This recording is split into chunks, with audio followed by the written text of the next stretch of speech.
نحمده ونستعينه ونستغفره ونؤمن به ونتوكل عليه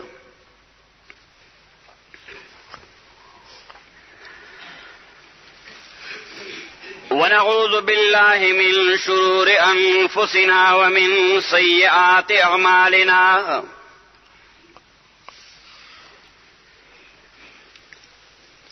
من يهده الله فلا مضل له ومن يضلله فلا هادي له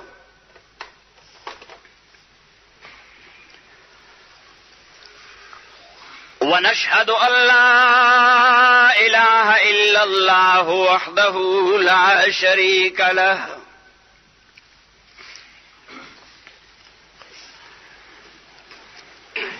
ونشهد أن سيدنا وحبيبنا ومولانا محمدا عبده ورسوله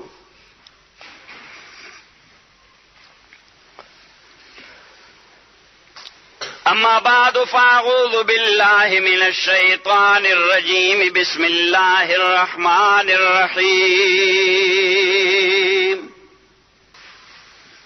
والذين اجتنبوا الطاغوت أن يعبدوها وأنابوا إلى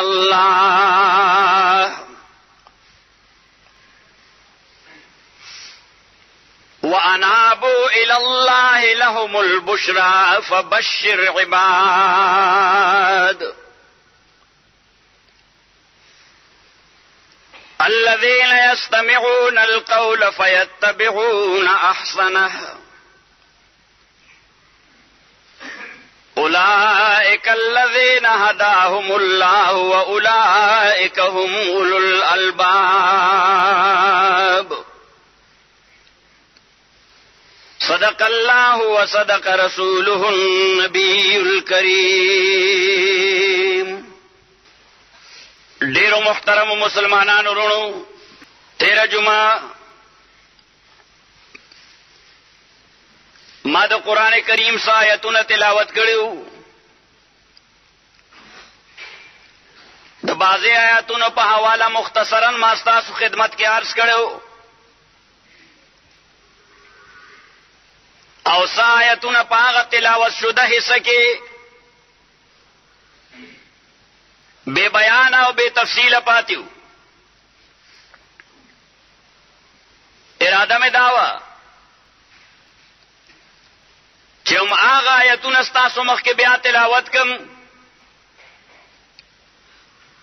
خو د کوره چې راوتم نو الله تعالی مې ذهن کې د آیتونه سوره الزمر راوستل. والذین اجتنبوا الطاغوت ان یعبدوها وانابوا الى الله لهم البشرى فبشر عباد الذین یستمعون القول فیتبعون احسنه. او دا شی د دې وخت ضرورت دی چې خبره به اوري د هر چا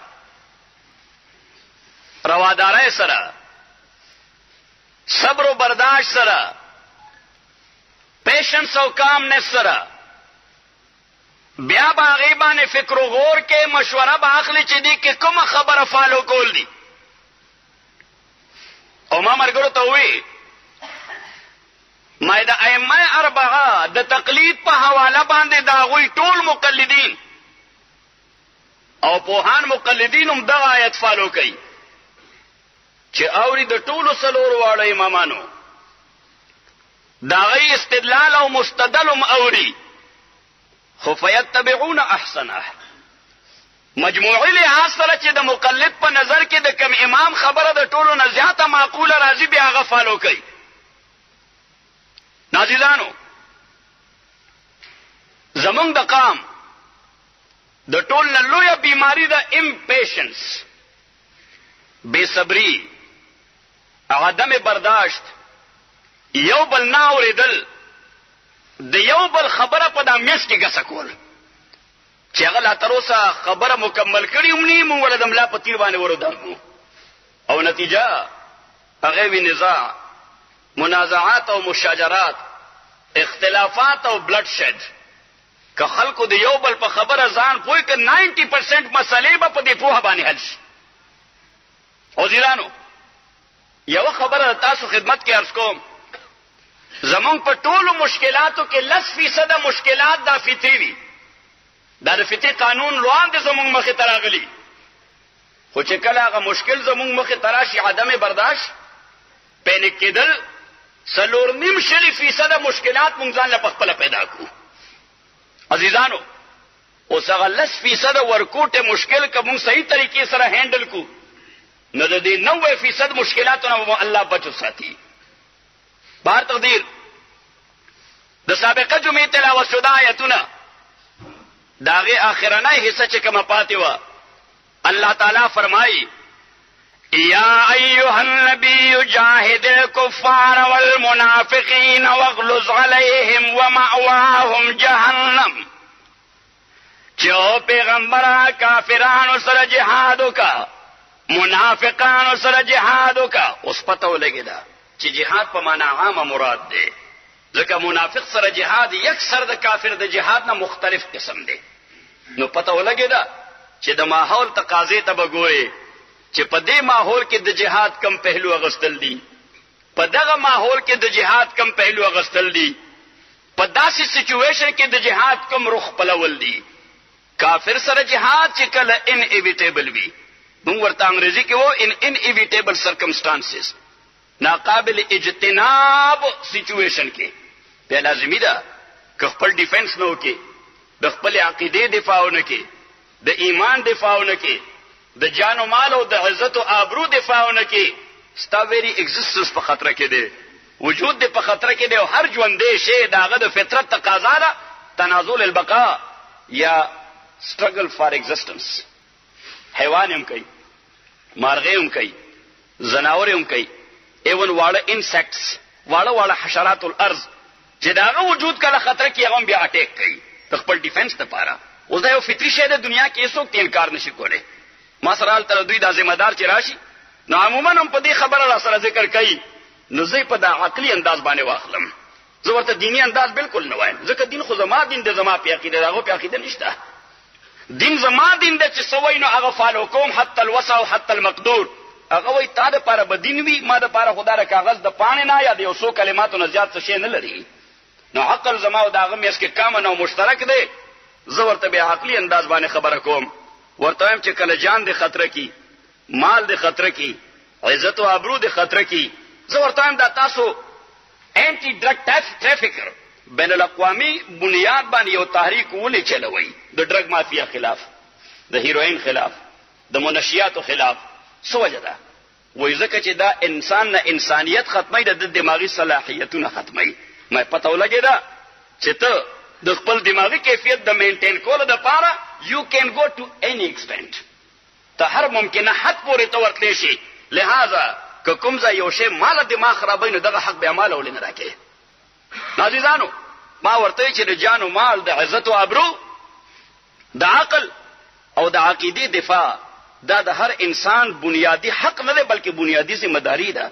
شریعت اسلامی کې ستا په جان څوک حمله آور دی، دفاع صرف ستا حق نه دی، دا ستا ذمہ داری ده. که خپله دفاع نه کې، نو پښتو کې ورته مونږ دله وایو.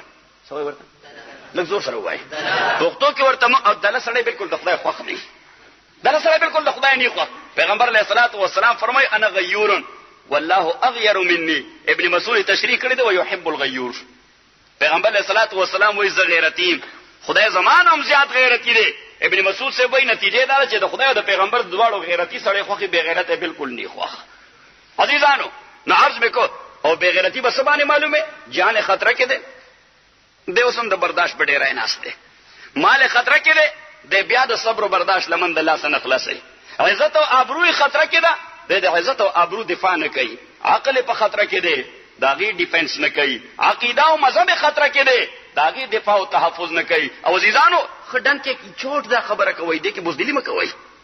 صحیح، دې کې بزدلي بالکل، ځکه چې دا خبره تا سره مغرب، مشرق، شمال، جنوب، دهري، د خدای مقر، عیسائی، یهودی، سکھ، هندو، هر طبقه ابر صدا شی منی، ځکه دا شی کامن دی. او کامن دی په دې بنیاد چې د دنیا ټول سیویلایز ملکونه، ټول مهذب او مثقف ملکونه، دا غي د آئین لازمي حصہ ده.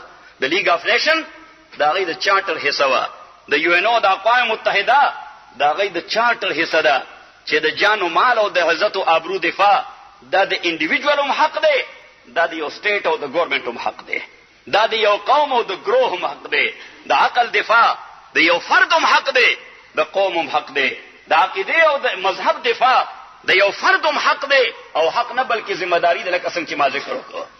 نازیزانو عرض مې کوله تاسو حال به ته خبره ده چې اوس دا شی مسله په دې بنیادی فلسفه کې نه ده. بنیادی فلسفه کې ټول انسانان متفق دي، مسله ده په اپلیکیشن کې، په تطبیق کې چې دا شی به عملی کې کوم ځای. په دې کې د ټولو مسلمانانو اختلاف نشته چې مونږ ښه کار دی که بد کار دی. لږ زور سره مونږ ښه کار دی، ټولو مسلمانانو په دې باندې اتفاق دی، ځکه خدای یو ځل نه، لس ځله نه، شل ځله نه، په سلګونو ځله صراحتا او دلالتا وایي مونځ کوئ، مونځ کوئ، مونځ کوئ، مونځ کوئ، خو کله کوئ چې وخت راشي. صحیح شو؟ روزه نیسئ، روز پیغمبر بار بار وایي روزه نیسئ، روزه نیسئ، روزه نیسئ، خو کله نیسئ چې وخت راشي. خبره ده کړه حج کوي، حج کوي، حج کوي، کله کوي چې وخت راشي. نازیدانو جهاد کوي، جهاد کوي، جهاد کوي، کله کوي چې وخت راشي. سچويشن به معلومه، بس دا اختلاف هغه ځای پیدا شي. نور په نفس فلسفه کې قوماته ته وي غیر مسلم د سره اختلاف نشي کولای، که یا د خرج وي دي هغه پورې لکایله کول پکار دي. الله تعالی فرمایي چې یا ایها النبی جاهد الكفار والمنافقین واغلظ علیهم ومأواهم جهنم وبئس المصير. الله تعالی فرمایو پیغمبر جهاد کو کافرانو سره، منافقانو سره. جهاد کو کافر سره، جهاد کو منافق سره. منافق سره جهاد په یو انداز کیږي، کافر سره جهاد په بل انداز کیږي. یا ایها النبی جاهد الكفار والمنافقین واغلظ علیهم ومأواهم جهنم. دغه تیر نمبر زید دی جیاز نه بوتلم نو بیا انټرویو ته کېنولم. هر نمبر چې زلار شم نو زه دا ایکسپیکټ کوم چې دوی به ما ته ولاړ خامخا. عزیزانو نو بیا انټرویو کولم نو وایي چې د جهاد په تصور مو داسې مختصرا نشي پوهیدلی. نو ما ورته دا ستا کوم عمل چې روان دی تم د خپل فکر په بنیاد اوس په جهاد کې مصروف یې، وجه زمانه خطر محسوسه ان ون وی ار دی ادر. ستاسو فیلینګز دي، څه احساسات دي چې د سړی تور پټکي والے دي، سپینې کپڑے اچولې دي، راغله هم د پاکستان نه دي، چرته نه دي. لږ زور سره وایي د بل ملک نه کړه چې تاسو نه کوي. صحیح یا خو چې بای برت پاکستاني یا د سعودي دوره کړی حج او عمره ته تله البته تاسو وایي تاسو رم لکار دي، تاسو رم لک ما ته چاوي د سعودي پاکستان باندې بدولې مني. ما وایي چې سعودي د فکر مرکز دی او پاکستان د ټیکنالوژي مرکز دی. سعودي د فکر مرکز دی او پاکستان د ټیکنالوژي. او کوم سړی چې راغلی هلته به یا تخریبي فکر راوړي یا به تخریبي ټیکنالوژي راوړي. لہذا مجبوری ده چې تاسو بوزي او خاص خلک هغه یې مارک کړی دي. ما ته چې څنګه بورډینګ پاس راکړي چې زه وګورم نظام زمرګری به ولاړی، ځکه ای باندې یو مارک دی، هغه مارک ما ته ولګي. نو چې مارک ولګي نو ما سره چې سوکیوم نو زغی ته مانه جدا ځه ته باسه په تکلیف شي. صحیح کو پته ورته دا د مرګره دی نو تام کې نه نو تا نه به سوالونه کوي چې تا عادت نه ور سره نو کنفیوز بشي او دا کنفیوژن وندان په تاره پر لوی مشکل دی. په مشکل کې وپریوزي نو زه ورته تزا وای ته پاسې نه ومنه بس ما دلته پریدا زبر اعظم په خپل طبيعت. صحیح اوس د خلکو وړاندې مې روانای نو خبره ده چې کله تنهایی روان مې کینو ډیره خده او ما تاسو ته ویلو مې دا عزت الله تعالی چا تور کوي، ماته دا عزت را کړې ده. حالانکه په امریکا کې دا سیستم نشته چې ګنې جارج بوش صاحب زمونږ پریزیډنټ هغه سره بم څوک بریف کیس اخلي نه، گورنر صاحب خپل بریف کیس اغستی، صدر صاحب منسٹر صاحب خپل بریف کیس اغستی. صحیح شو ځان لچم په خپل پخای الته پریزیډنټ صاحب چوم چای تزرو شي د خپل افیس نه پاسې رستو ریټایرینګ روم دی. صحیح پای کې مایکروویو پروت دی، بس پیاله کې ځان له اوبو واچي، مایکروویو کې کیدی چې وب ګرم شي له کافي پکې واچي، سپای پکې وای او ویسکی. دا شی پکې نشته د بادشاہي نظام کوم چې پاکستان کې دی. دلته خو کلرک سے تم بزر لګیدلې هغه ټر او بیا ټر چپاسی حاضر باشي. صحیح ورته چاله دلته خو بل کار نشته، په دفتر کې بل څه کار شته. زکه د عمل کبادیږي نه خدای د عمل کباد کی. تاسو ټول امين وای. دا زما بچي بابو تلوي لاهور ته دای داسې هیستوري سره او تاریخ سره لګیدل دلچسپي ده. مالته ورته هیستوریکل ځایونه خول نو د خپل ځای په دوی باندې بد اثر وشو. ماته دلته حکومت شته ما بلا ډېر دومره ډېر وزیران په ټوله دنیا کې په یو ملک کې نشته لکه پاکستان کې څوره وزیران. صحیح شو؟ دومره غټ حکومت ته او ما دومره ډېرې پیسې هم د مینټیننس لپاره په یو ملک کې نه منظورېږي لکه څومره پاکستان کې چې منظورېږي. ما دا شی مسجد دی د دې لپاره کال کې 100 ګرانټ ورکړي، دا شی قلعه ده 100 ګرانټ ورکړي، دا شالیمار باغ دی دې لپاره 100 ګرانټ ورکړي. خو ګرانټ څه شي خپوي دی. صحیح شو؟ نو بار تقدیر عرض وکړه الله تعالی دې ملک او د قوم نگران او نگهبان شي. صحیح. نو کله کله ماته پکې سوکوي مولیانو پکې مو خوړې نو زه عمل کټول د لزامنې خوري که مولا پکې ولغون دی خوړې نه سناروا خو نه دي لګي لګي مولا لهم پکار دي کنه خو مخیر انسان دی خېټه لري کني لري لږ زور سره خېټه لري تقاضې هم شته ګاډي ته هم ضرورت ده صدا ګاډي خو زمونږ د قوم مزاج دار چې مولای ګاډي کې بلیش کنه دی وای چې بس مولا روح په خر سوري مولا ګاډي کې خنه ده یا لکه خدای له پارکه دا غټکونی ټول په گاډو کې ناس نو کومولا گاډي کې کینې څه قیامت راځي یو گاډي خو ورله برداشت کا بهر تقدیر پروپاګاندا په مولا باندې ډیر خاص سر کوي او ډیر زر په ازمنګ خپل مرګري دا سادهګانی بس یو خبر ولې ځل وخت اوره سوا نور د اپر سټوري خالد ته څه نشته بس دی غوږ لري او چې ورود رسوله یا سبحان الله دا بالکل داسې دی وکړه لکه مار چې میګو ته سور کې صحیح مار مړوا ما خو بس لغون دي دوره زخم په کوي سرمنه سره شي د واخه دومره خوګره چې به میګم لای په خپل مار چې کله زخمی شي ژوندې نه پاتې کیږي وای مار میګو ته سور کا ها بس اوس به میګي بس د مولا خلاف یو پروپاګاندا د مولیانو خپل ملګرو ته ورسوه بس ته به اخلاص ته بیا چټیو کا بیا هغه خو سیبل لاوډ سپیکر دي په جمعه کې لاوډ سپیکر دی په پینځو منځونو کې لاوډ سپیکر مولا صاحب خو بیا دا چلو کا په خپل وایو ورپسې د خدای خاطر وکي د خدای اله والي څوک بزرګان نشته دی دور کې ما تاسو ته تیر جمعه وې چې موازنه وکوي اذا كان امراؤكم خياركم اذا كان امراؤكم خياركم واغنياؤكم سمحاءكم وامركم شورى بينكم فزار الارض خير لكم من بطنها بنای جمله اذا كان امراؤكم خياركم چې تاسو امیران په تاسو کې خلق وي دا پیغمبر دی ویلی علیه الصلاۃ والسلام چې تاسو امیران د صحابه د زمانه خلق وي نه چې تاسو امیران په تاسو کې خلق وي نو مای مولیانو موازنه وکي د نورو طبقات سره چې په دغه میدان کې اختری چې دغه مقابله کې د 10% خو بخي دی 10% اوس د دنیا نه قوته نشي دنیا کې بجوان تیرې په دې سیاسي میدان کې بم جوان تیرې بس په سیاسي میدان کې بنسبتاً بهتر سړی ګوري سیاسي میدان کې نسبتاً بهتر سړی ګورا نسبتاً ما بیګا مرګورو ته وې ما زه د شپې 2 بجې څو کال وړاندې حضرت مولانا حامد میاں صاحب رحمت الله علیه سره ناستم جامع مدنیہ کې نہ یو خط هغه کولاو کو نہ قاضی صاحب یہ لوگ اچھا نہیں کرتے میں حضرت کیا وہ یہ ایک ساتھی نے جو ذلی عہدیدار ہے جماعت کا اور اگر اس نے استعفیٰ دینا تھا تو اس نے صوبائی تنظیم کے پاس اپنا استعفیٰ پہنچانا چاہیے تھا وہ استعفیٰ نیغا زما په پتہ را لګلې مرکزی امیرو زما په پتہ را لګلې دا نو وہ استعفیٰ غټی دی سره کار نشي کولې ضرورت دي اختلاف پیدا شوه دی فلاں فلاں ودا یو معقول خبره ده خو لیکلی دي چې میں جماعت کے عہدے اور بنیادی رکنیت سے مستعفی ہوتا ہوں نو زما اختلاف دی بنیادی رکنیت سره دی ځکه وی د جماعت رکنیت چې سړی قبلې په پروګرام قبلې پسې قبلې په پروګرام په قاضي فضل الله نه قبلې په فضل الرحمن هم نه قبلې پسې قبلې په پروګرام قبلې نو بنیادی رکنیت نه استعفاء معنا دا چې زما سره پروګرام سره اتفاق نشته حالانکه د جماعت پروګرام ټیک ته زبې عملي کوم نه تطبیق کوم به نه صحیح خو د جماعت پروګرام کې سنقص وبني چې د الله پزمکه د الله نظام دي ستور سره څه اختلاف دی کښتره وسره لږ زور سره په دې شی غلي غونډه شوي تاسو هم لکه چې وزیران نه خفایي پته ولګی دا تاسو هم وزیران نه خفایي ځکه په زور خبره نه کوي بهر تقدیر الله تعالی فرمایي یا ایها النبی جاهد الكفار والمنافقین واغلظ علیهم ومأواهم جهنم وبئس المصیر او پیغمبر کافرانو سره جهاد کوا او پیغمبر منافقانو سره جهاد کوا او په جهاد کې الله تعالی وای بیا ګلاب جامن مویشا بیا زلوبو ویش پکې مکوا جهاد کې بیا د ګړو ویش نه کی که خبره کې هغه بم زوردار کې که گزار کې هغه بم بیا زوردار کې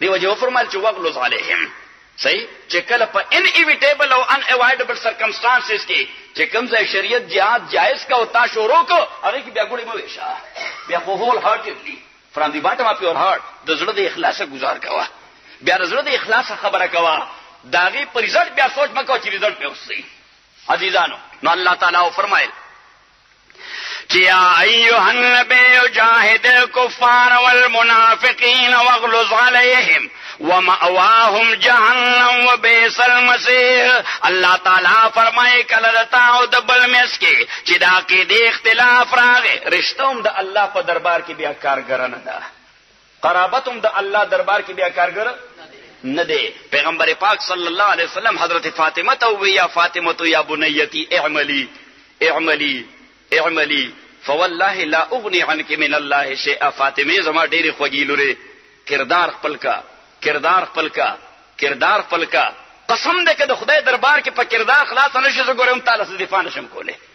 فوالله لا اغنی عنک من الله شیئا. پته ولګی پیغمبر علیه الصلاۃ والسلام ابو طالب سے باندې سوره خپوچ مړی ده ورته سو واری مينته کو ویسے کاکا که یو وار دې راته وکي وای چې لا اله الا الله محمد رسول کې استدل بها امام ربي چې د خدای په وړاندې زدا استدلال نیول شم چې دا سړی مسلمان شي. استدلال نیول شم ځکه تا ما سره ډېر ستړي وکړي تا زما کافي دفاع وکړه. سلور سرويخ یا 500 کاله ابو طالب سے پیغمبر علیہ الصلوۃ والسلام سره سیسا پلای ہوئی دیوار غونډه ولاړو د ټوله دنیا د کافرانو دشمنی په سر غسته وا او د مکی چیفو ورته جرګی راځي نه قبلای یو ور ورته جرګا رااله عتبہ پکې دی شیبہ پکې دی ولید پکې دی امیہ او ابی پکې دی ابن مغیرہ پکې دی دا ټول لول خلق پکې دی ورته یا سیدنا او زمون سردار استاد اوراره دې کته لک پویک مونږ له اختلافات پیدا کړل مونږ کې گروه بندي جوړ کړه پلار یو طرف ته دی زوی بل طرف ته دی خزه یو خوا دا خاون بل طرف ته دی یو ورور د سره دی بل ورور مخالف دی وې کته لک دې پویک چې د مقصد څه دی دا معاشره خرابول گروه بندي پیدا کول او ورته وی کې خبره ده نه مني نو ته خو ستا خپل زوی نه دی وراره دی ضرور زوی دی خو ابو طالب ورته خپل زوی وی یا بنیه وې دې خو ستا وراره دی نو مونږ به تعالی یو ډیر خستن او جوان ته په ګوته کېده ته ګوته کېده مونږ به تعالی هغه درکو او دې مونږ ته حواله کا چې دې غم نه ځان خلاص کو. ابو طالب صاحب داسې ورته وکتل او ورته وی افتعرفونني سفيها تاسو ما د بیوقوف په حساب باندې پیژنئ چې ته مال خپل بچی راکې نو زبې پالم ازب تعالی خپل بچی درکو چې ته مړ کې تعالی خپل بچی د مړونو د پاره درکو ته ما خپل بچی حواله کې چې دې او پالا. ابو طالب سے ورته قسم دی پلات او غزا چې د مرګرتیا بکوم چې سو پورې می دی بدن کې دم شته ځکه دا زما غیرت دی دا زما حمیت دی دا زما وینه ده دا زما جینز دی دا زما بلډ دی دا زما ثقافت او کلچر دی. عزیزانو هغه ابو طالب چې کله مړی د حضرت علی راغی رسول الله علیه الصلاۃ والسلام پسې ویجی ما پلار او تاتر د مرګ حالت کې دی. پیغمبر علیه الصلاۃ والسلام ورته راغی ورته کاکا یو ځل خو وایا یو ځل وایا. ابو طالب صاحب ډېر ښه شاعر دی دیوانه مفت دیوانه ابي طالب ډېر اعلی شاعر ډېر مثقف سره ناغه ورته وسو شعرونه وې چې ولقد علمت بان دین محمد من خیر ادیان البریه دینا و قسم دې باندې پوهم چې د محمد رسول الله دین له ټول دینونو نه بهترین دین دی. و فسدا بامرک لا تصبك غزازه لولا الملامه حذار مسبت لوجدتني سمحا بذاك مبینا. خو کزه د عزیز ولای د ملامت او د پیغور نه یریده چې تم د اور او یریدنو کلمه دی وی دا پیغور زنه شه برداشت کوله ځکه عرب په یو حواله باندې غیرتی خلکو په یو خبره به زمون په شان نو سار مو یو جنډه درولې مازیګر کبل چاره باندې پرشر راو ته بیا جنډه بدل شي. ما ته مرګري وی جی مونږ خلک ډیر تنګي خلک را پسې راځي ما خلکو ته کې کمزوري پیدا کړې ده خلکو ته کې کلیتا ګیره ده صحیح تا پټکي والده خلک د طالب مولا په حیث باندې پیژني کتا کمزوري خبره نه وکړي خلکو بتا ته ولې اپروچ کوغه به انتظار کو چې دی به ماته اپروچ کوي چې وټ بګوري کتاب لور کې خبره دې کړه دا تا د اپروچ میدان په خپل پیدا کوي تا ته کمزوري خبره کړې ده صحیح. ابو طالب هغه ورته ډېر عجیب خبره وکړه ولولا الملامة حذار مسبت لوجدتني سمحا بذاك مبینا. وی قسم دې کده پیغورو د ملامت فکر را سره نه وې نو تا به کتلې وې چې تا پسې دویم مسلمان بزوم. ابو بکر به لومبه کلمه نه ویلا، لومبه به ما ویلې وه. خو فصدا بأمرك لا تصبك غضاضة حتى اوصد في التراب دفینا. وی چې سو پورې ژوندې یم بچیا تخپل فکر چلوا څوک تا ټچ کولم نشي. او دی وجه پیغمبر علیه الصلاۃ والسلام سوره لوی هنګامه ورته فکر خلاف خو چې پیغمبر په بیت الله تعالی صلی الله علیه وسلم او خپل عبادت به کو. ابو طالب سے بناغه په یو داسې انګل بکیناست چې پیغمبر علیه الصلاۃ والسلام به د نظر لاندې. نو شیطان صفته خلق هغه بداو وتل چې محمد تنها دی صلی الله علیه وسلم. لګور شو ذلیل کو یو حمله په وکړو بل کس ورته بابا ناس دی. صحیح بس چې بابا ناس دی هوا به په لاندې وته ځکه د بابا مخه چاني ول شو. اخو زورور بابا او بار تقدیر عزم کو استاد خدمت کې چې جناب رسول الله صلی الله علیه وسلم خپل لور تو یا فاطمه تو یا بنیتی و ای زما لور اعملی عمل کوا فوالله زما پالا قسم لا اغنی عنک من الله شیئا. ک الله نو غړي زوم ګره تا د خدای د عذاب بچ کول نشم. نو الله تعالی دې ځای د یو دو مقرب پیغمبرانو ذکر کوي چې دا خو د الله برګزیده پیغمبرانو خو دوی خپل خزي ایمانی خیانت کوي وي. د دوی خپل خزي دا لفظ ځان سره یاد ساتي. د دوی خپل خزي ایمانی خیانت کوي وي. لہذا د پیغمبر خزه کېدل دا غي د لپاره مفید نشو. خدای عذاب ورک. وی فرمایل چې ضرب الله مثلا للذين كفروا امرأة نوح وامرأة لوط كانتا تحت عبدين من عبادنا صالحين. ورپسې ما لفظم داو فخانتاهما فلم يغنيا عنهما من الله شيئا. دا خزي عملا بد کردار نه وي، فاحشه نه وي، عفیف او معصوم خزي وي، ایمانی خیانت کوي وي. د پیغمبر باندې ایمان وساته. کني پیغمبر معاذ الله بغیرت بندنی چې بغیرت خزکور کی ساتي. خبرم ځین کړه. وی فرمایل ضرب الله مثلا للذین كفروا امرأة نوح وامرأة لوط. الله تعالی بیان کوي کافرانو لپاره یو مثال عبرت او قصه. لفظ مثل ما تاسو ته ویلو قران کریم کې په درو معنی باندې الله استعمالوي. د اگزامپل یا د پیرابل په معنا مونږ ورته مثال.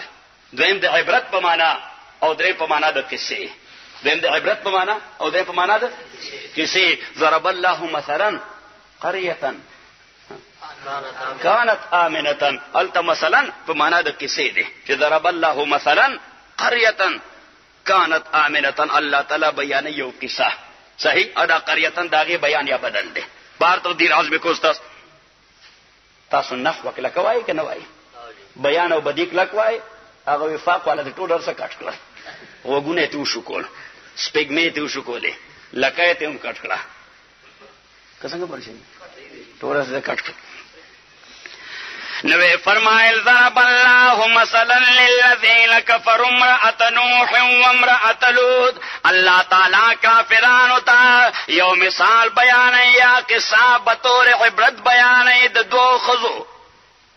یو خزه امرأة نوح وامرأة لوط. یو د نوح خزه علیه الصلاۃ والسلام، بل د لوط خزه علیه الصلاۃ والسلام. اوس د خزه او د خاوند ډیره قریبی رشتہ کني، انتهایی قریبی رشتہ دنیا کې د چاوي د خزه او د خاوند. دی وجه الله تعالی ته تعبیر په لباس کړی چې هن لباس لکم وانتم لباس لهن. لسوق اللباس بجسد الرجل. الله تعالی وی د خاوند شخصیت خزه جوړول شي او د خزه شخصیت خاوند جوړول شي. د خاوند عزت خزه ساتل شي او د خزه عزت اوس چې استعمال مرغه عزت دې دار چې د ملو باندې چای ډوډۍ وکي چې کور تلاړې او خزه تلوي چې چای په کار د مل مرغه دا سر خړلې په دی وخت راغې اپ چیتره وښتي. نو یو خپلته بي عزت شوی چې مل مرغه زاینه به چای رخصت شو بس بیا خو بادشاہ شوی. نو دی وجه الله تعالی وی هن لباس لکم وانتم لباس. دا تاسو عزت او تاسو د دوی عزت دا خو تاسو عزت او تاسو دا ستاسو پرده دا او ته د دې پرده. هن لباس لکم وانتم لباس لهن. بهر تقدیر اللہ تعالیٰ فرمائے امرأۃ نوح و امرأۃ لوط کانتا تحت عبدین من عبادنا صالحین دا زما د دو صالحانو بندگانو نکاح کې یو د نوح علیہ السلام نکاح کې بل د لوط علیہ السلام نکاح کې فخانتاهما دی دوالو خپل خپل خاون سره خیانت وکړه فخانتاهما دی دوالو خپل خپل خاون سره او دا خیانت ایمانیو چې دا وی د دین کلمه اون ویلا اوس وی خو د پیغمبر خزي خو الله فرمایي فلم یغنی عنهما من الله شیئا د پیغمبر خزه کېدو د خدای د عذاب نه دا بچ نکړي وکیل ادخل النار مع الداخلین الله تعالی فیصله کړی چې اورته داخليدونکو سره داخلي او ورپسې او فرمایل چې لکه څنګه رشتہ په دې بنیاد نافع نه ده نو په بل بنیاد باندې مضر هم نه ده وضرب الله مثلا للذين كفروا امرأة فرعون إذ قالت رب ابن لي عندك بيتا في الجنة ونجني من فرعون وعمله ونجني من القوم الظالمين الله تعالی فرمائے د فرعون خزو ګورا فرعون سور لوی کافرو فرعون سور غټ کافرو خزه انتهائی پاک باز خزو آسیہ رضی اللہ تعالی عنها پیغمبر علیہ الصلوۃ والسلام فرمائی جنت کے بدا زمانے کا کی سمر لوی سعادت تے جنت کے بدا زمانے کا کی سمر لوی سعادت تے د آسیہ د فرعون خزہ رضی اللہ تعالی عنها عزیزانو نو الله فرمائی چې وضرب الله مثلا للذین آمنوا امرأة فرعون د فرعون خزه ته ګوره د لوی کافر خزه ده په موسی علیه السلام باندې ایمان سات فکر صالحو چې کله موسی په حیث د بچی په تابوت کې را روانو او دې ته ملاو شو خاون ورته وی لعله ان یکون هو شاید چې دا هم هغه بچی وي چې زما د مملکت د زوال سبب به جوړیږي هغه ورته وی تا خو او یا زره نه زیات ماشومان حلال کړ یو لک تری دې کړل هغه ماشوم چې کم تا د پاره خطر وا ستاره کاهنانو د وینا پېښ نظر هغه باغی دا معصوم دا خو واقعي معصوم دی د مخ ته وګوره څومره خیسته دی اوس فرعون چې مو کتر واقعي ډېر لولي معصوم دی الله تعالی قران کریم کې فرمایي والقیت علیک محبتا مني دا القا د محبت علیک معنی دا چې څوک در باندې نظر واچي مینه به در سره پیدا شي بعضی معصوم ودا سي پر دې به پلار رواني سړی وای چې لګ میرا واغسته لګ مخکول کړي هغه خدای فیچرز دا چې ور کړی د پیغمبر فیچرز دای چې هر یو سړی وای چې لګ محبت مو سره وکړي والقیت علیک محبتا ولتصنع على عینی او الله تعالی فرمای د پلار او د مور د کور مې هم زکه ختم کړو فرعون کور ته مې ولېګل چې پلار دې تربیتونه کی او مور دې تربیتونه کی چې زه تربیت کوم ولتصنع على عینی ګور هر پیغمبر علیه الصلاۃ والسلام الله د پلار د تربیته محروم کړی دی په یو انداز یا په بل انداز چې څوک داونه وای چې د خو ام ای کړی دی پلار په ډېر پیسې لګولې دي ځکه خبرې عقل مند دي الله تعالی وای داړو د پلار په حواله تربیت کتل نه ابراهیم ته وګوره پلار کافرو علیه الصلاۃ والسلام موسی ته وګوره د فرعون کوړته ورسو عیسی به پلار پیدا کړ محمد رسول الله یتیم پیدا کړ صحیح ولتصنع علی عینی ځکه د پیغمبر د ډیولپمنٹ د پیغمبر تربیت د نورشمنت دا الله تعالی کوي ډایرکټ د شخصیت الله جوړي د شخصیت چې د رستو بلیم نشي چې سړی کوالیفاید دی د ایکسپورټ ځکه خېخي خبرې کوي صحیح اوس یو سړی چې ټول عمر ګډي بيزي سرولي موسی عليه السلام څخه مدین کې پیغمبر علیہ السلام کې څه کول ګډي بيزي سرولي د ابو طالب سے او یک داسې عجیبه خبره شروع کړي چې د دنیا عقلمند ورته حیران شو اوس پته ولګیدا